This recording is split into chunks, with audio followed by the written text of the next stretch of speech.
What did you see the last 9 minutes that turned that game? I think,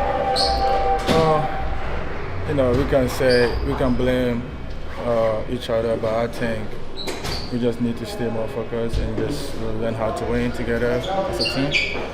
A bunch of new guys. I think we're still learning how to play with each other and still learning how to play to win together. The defense. What are you seeing and why the defense has been an issue? I think it's not kind of the issue, but just more of like the attention to details that we need to focus on. As a team, that's all it is. Did you feel like when you guys were preparing for Auburn that you guys had been as focused as you were on the Baylor game? Not necessarily. We're just trying to focus on each game at a time and just focus. We're trying to win every game as much as possible. So what have you seen as the biggest difference from the way the team played defense last year to how they're playing defense this year? I think everybody's trying to compare last year's team to this year's team. It's a whole total different team. So I think we just got to figure out what we're good at this team, and we're just trying to figure out how we can win games together as this team. Sadiku, when that last 9 minutes is happening, are you like, what is it like to be in the middle of that? I think me, Zubi, Ruben, we've been in a situation like this with Coach P. I think the new guys have to, I think it's a learning point. It's good it's happening earlier, so I think we will learn and then we will get back and then get ready for the next game. Yeah. Do you think that in making, like you guys got off to kind of a bad start, but then you're up 11 in the second half, do you think you guys exerted, like the energy exerted to get the lead, but that took something out of you late in the game? I would not say that. Like I said, we just got to learn how to win, because win is the most important thing. And when we do that, we will come up with a lot of wins this season. You guys have struggled in close games.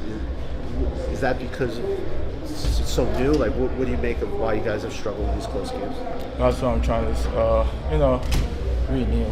Everybody know we knew, and we're still trying to figure out how to win together as a team. And I think we're working together, and I think we'll come together.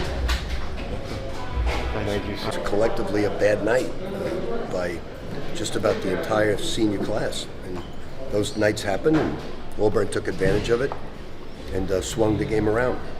Rick, the turnovers are a little atypical for you guys.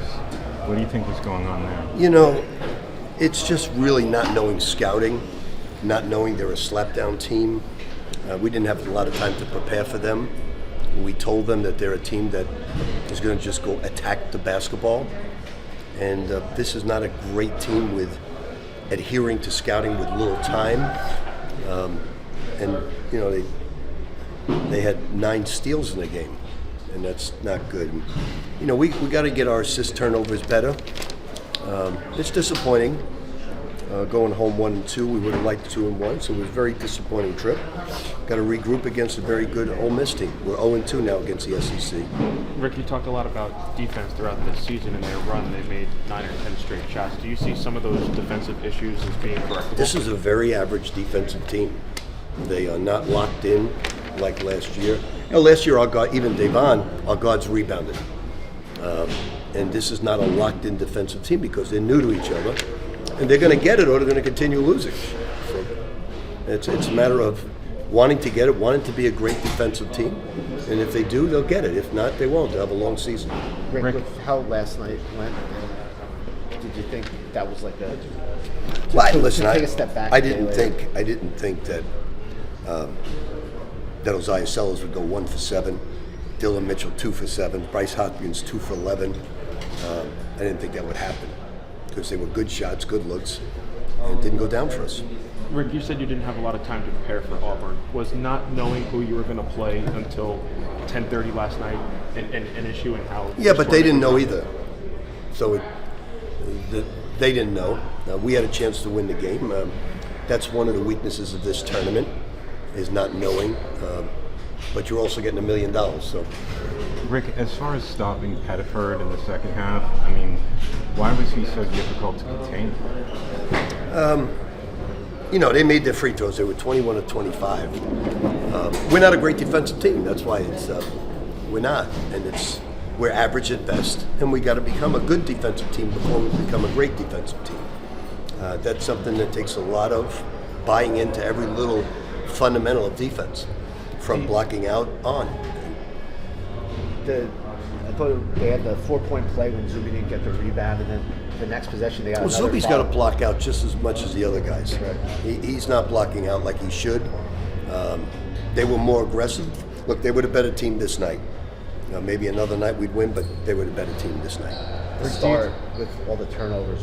What did you make of this? Not being prepared for their slap-down defense, not creating the proper spacing. We're a big preparation team, and we were not prepared for their slap-down tonight. Rick, did Zuby in particular, but do you think that making the comeback from that sort of bad start to get that lead, do you think that took Well, I something? think the addition of Diku, he's the one that spurred the comeback. Yeah. With great play. The rest of the guys did not. And had a bounce play with, I think, 5 seconds, just throw it in and give a layup. That's absurd. But where I was going was, do you think that took something out of them going into the second half, the energy? Look, expended? it's a long season. You're going to play Ole Miss. You're going to play Kentucky. If you wilt that easy, then you don't expect to beat Ole Miss or Kentucky. Rick, after Alabama, you kind of talked about how much energy and effort you need from Zuby, and there's been a couple of games this year where he's had great first halves and the second halves haven't been as productive. Well, Do you you think he's gotta getting worn down in some of these No, games? I think that the defense adjusts. I think the defense, we can't let this guy score 17 points. They adjust, they go after him. I thought he forced the issue a little bit too much with spin dribbles, but he was trying to win, doing the best he can. Rick, what's your confidence level that the defense can get better? I just take it one day at a time. I don't buy into rankings. I take it one day at a time. I've been through this before. I never thought this was a great team from day one defensively. We have a lot of work to do on defense. We can get there, but it's going to take a different mindset by some of our younger players. That scoring is not the ultimate. That it's defense, and you got to buy into it, and we got to make sure our assist turnover ratio is much better. Rick, Willie Ramirez from the Associated Press. If I can go off topic for a second. There's a proposal out there for NC2A men's and women's to change the transfer portal, shorten it to 15 days Listen, after the final I'm four. 73 years old. I'm not worried about the future. Okay. So that's for another coach, not for me. When you look at the defense, and then you said mention young guys. I guess you're talking about Ian and Joe Son mostly. No, I'm talking about all of them, not Ian. No, not at So all. you said some of the younger guys. Some of the younger guys have to buy in the mindset of it. Right. But the younger guys were fine tonight. They didn't kill us defensively. Do you think that Darling, if he had been able to play more minutes? Please, Roger, don't ask me questions that I can't answer. I don't have a. You're always doing that. You always ask me the crystal ball question, and I can't tell you things that don't make any You sense. guys have been much better this year with him on the court. I think. Yeah, but I can't say whether we would have won the game. But I mean, does I don't he have a crystal change ball. things, the way you guys do things, especially offensively when he's not out there? I think he has the ability to get other people's shots on offense, but defensively he's limited. Did he come back in because of emergency? Because We had battling 4 foul fouls. trouble? All right, guys, have a happy Thanksgiving. Thanks.